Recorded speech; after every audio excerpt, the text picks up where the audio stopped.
going forward. We're also, at the same time we're doing this, allowing this, we're also providing support for.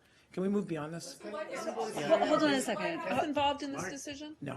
Wait. I just want to ask a quick question about the Human Rights Council. So it's been reported that Secretary of State sent a letter to 9 nonprofit organizations saying that there needed to be reform or the U.S. might withdraw. And his words quoted in the article are, the Human Rights Council requires considerable reform in order for us to continue to participate.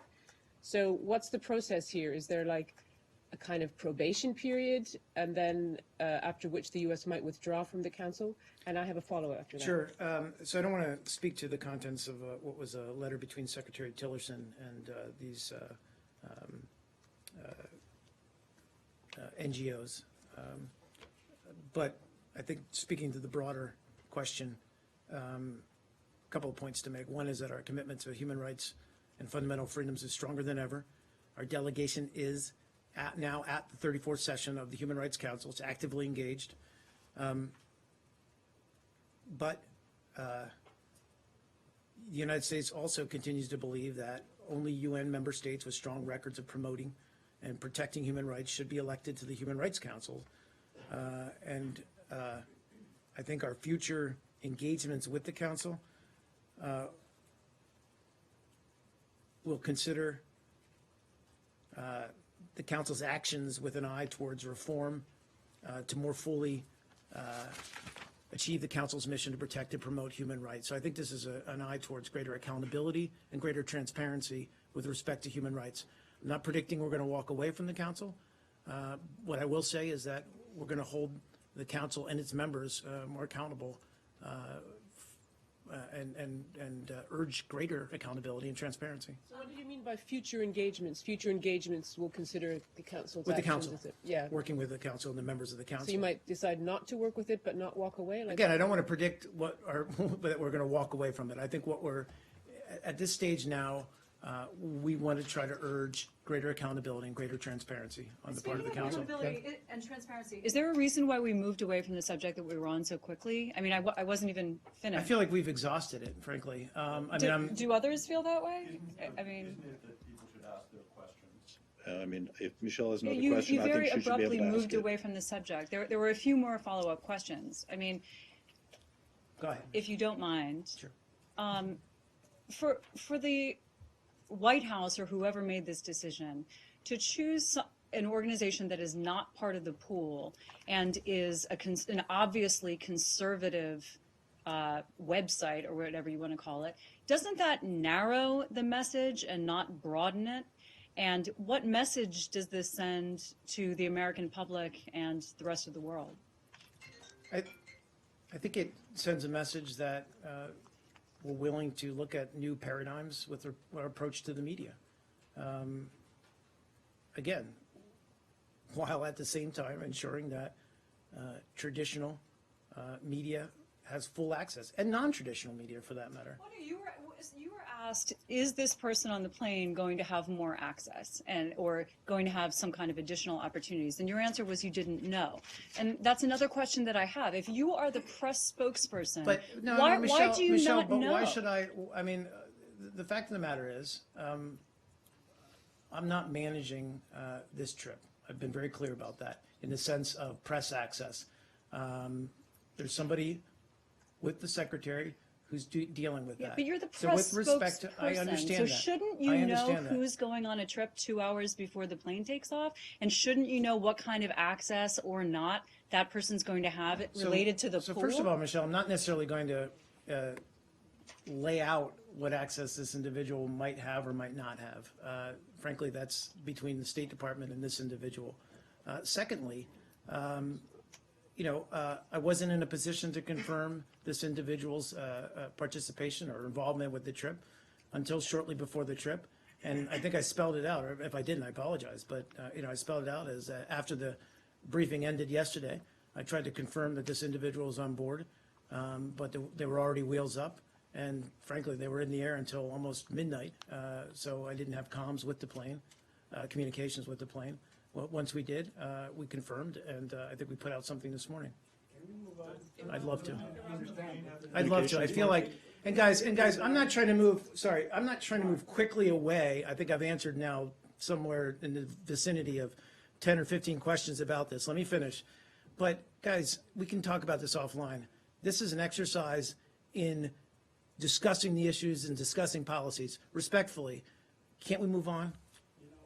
These briefings are really few and far in between. Transparency. It is, and I've been this is transparent. This is not But against. do you really want to spend the next hour? Because, I don't have all day to answer your questions about policy issues. And Especially yet, when you only I mean, have for 2 example, briefings do a we want week, to talk please. about the fact that it's the 60th anniversary of the conflict in Syria? Yeah, please. Do we want Especially to when answer we questions have- about we the have Middle East? only two Yemen? I'd two love weeks. to answer questions I'd love about to Yemen. go. Go ahead, Saeed. I was chatting for. Yeah. First of all, today marks the 6th anniversary of the beginning of the Syria war.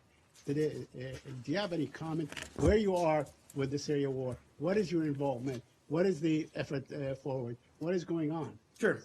As you note, 6 years ago this week, tens of thousands of Syrians did take to the streets to claim the right to express themselves freely, call for reforms, and demand justice. And as we all know, President Assad reacted to these peaceful protests with guns, with bullets, and with brutality. And I think it's important to note on this day and to recognize the sacrifice of the brave men and women from across Syria's diverse society who risked so much to build a better future for themselves and their children. We also remember the countless civilians, including many, many children who've lost their lives from torture, from starvation, and from attacks by the regime and its backers. The United States does remain committed to finding a peaceful diplomatic resolution to the Syrian conflict. All of us know how hard that is. We can only look at the talks in Astana and to see how they're struggling to reach a durable ceasefire. But that has to be the next step. And we support those talks. We support them even though we're only there in observer status. Please. We're a little bit confused as to what the United States is doing, which group that is supporting and so on. I mean, of course, you condemn the regime and so on, but there's been a great many terror acts in Damascus and around Damascus. Yeah. You have not condemned that. I mean, there was one today. There was Aware of one the one 2 days ago and so on. So we have not seen a statement. So Sure. what is your position on these Qaeda affiliated groups that claim to have your support, Sure. claim to have weapons that were supplied by the United States? Well, a couple points to make. One is, you know where we stand with respect to al-Nusra, who rebranded themselves but remain an affiliate of al-Qaeda. I'm aware of the attack, or today's attack in Damascus. I think we're still trying to collect all the details of that to figure out what exactly happened. Saeed, you know as well as I do, we don't have the best eyes and ears on the ground in Damascus. So whenever we are looking at any event like this, tragic as it appears, we want to obviously collect all the details and before we make an educated guess as to who is behind that. But we condemn any act of violence, any act of terrorism. And Please. you still believe that Assad should not have a role to play in the future of Syria? We still believe Assad? The president of Syria, Bashar al-Assad. How would we view him? We view him as a brutal. no. We view him as a brutal man who has led his country into this morass. That said, it's up for the Syrian people. That means opposition, moderate opposition, working with, obviously, some representation on the part of the regime to try to forge a political transition. We believe that will be a transition away from Assad because we don't believe he can ever be an acceptable leader to all of the Syrian people. Please, On Astana Michelle, let's talks, stay on Syria. on Astana Stay on talks, Syria, then I'll go to Iraq. Russia has proposed yesterday a project to set up a constitutional commission to deal with drafting the constitution. How do you view this step, and does it contradict with the Geneva process? Michelle, I've seen that. I'm not sure. I haven't had a chance to look at that very closely. I'm aware. I mean, obviously, drafting a new constitution was part of the overall process leading towards a political transition. So I'm not quite sure where this new proposal would fit into that process, as you say, or whether it's in accord with or in contradiction to the Geneva process. So let me look into that and get back to you. And the U.S. ambassador in Kazakhstan has met with the Russian delegation there. Yep. Do you have any readout for this meeting? I don't. He's any there. coordination Sure, between it's the our two ambassador to countries? Kazakhstan. He's there, obviously, in an observer role. I haven't gotten the readout of his participation yet. Iraq. Let's see with Syria. Sure, Syria and then Syria. Please go ahead. The Hill reported last week that Senator McCain is very concerned that the U.S. alignment with the YPG in Syria is going to lead to a, quote, train wreck, because the U.S. fails to comprehend the extent of Turkish opposition to the YPG. What would be your response to Senator McCain's concerns? Well, we certainly respect Senator McCain's opinion. Obviously, he's a very experienced senator, and he has broad knowledge of global affairs, including Syria. I think we've been clear in acknowledging that it's a very complex battle space in northern Syria. We have chosen to work with the YPG as a part of the Syrian Democratic Forces, which include Syrian Kurds, Syrian Turks, Syrian Turkmen rather, and Syrian Arabs. So a diverse group of ethnicities in order to go after, destroy ISIS. So we're in common cause in going after ISIS, as is Turkey. Turkey also realizes the threat they face from ISIS. But we also recognize Turkey's concerns with respect to the YPG, and that's why we've set out very clear ground rules about the YPG's role, and we've conveyed that both to Turkey and both to the YPG forces who are fighting on the ground. And we would urge and continue to urge all parties operating in that space to work and maintain pressure on ISIS. That's the goal here. Everyone agrees in that group that ISIS needs to be destroyed and dismantled and can never again reestablish itself. So we need to keep our focus on that goal. But we also do that mindful of the fact that,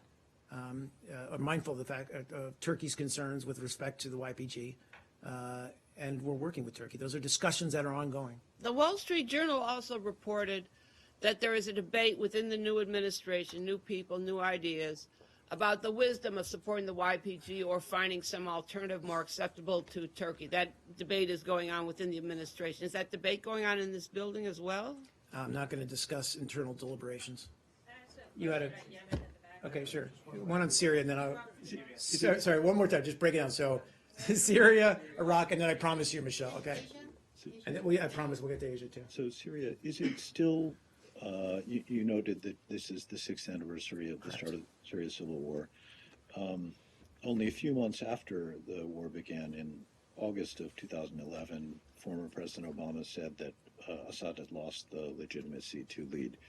Is it still the position of the U.S. government that Assad has lost the legitimacy to lead Syria?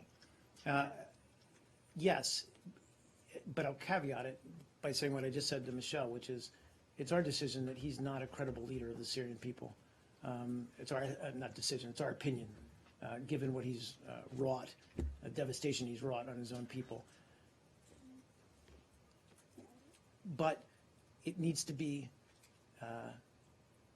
a decision by the Syrian people, and that includes moderate Syrian opposition as well as regime forces on how to transition to a new government. We think one that doesn't include Assad, obviously, but that's where we're at on this. So it's up to the Syrian people to decide. Our opinion is that he's not a credible leader.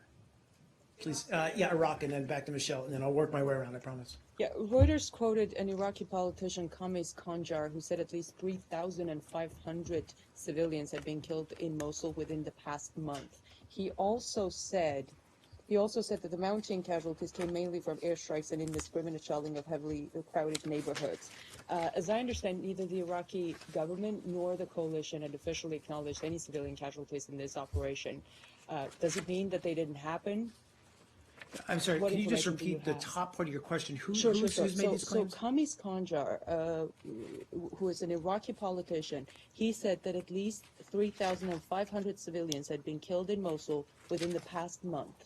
He also said the mounting casualties came mainly from airstrikes and indiscriminate shelling of heavily crowded neighborhoods. As I understand, sure, go ahead. the Iraqi government, neither the Iraqi government nor the coalition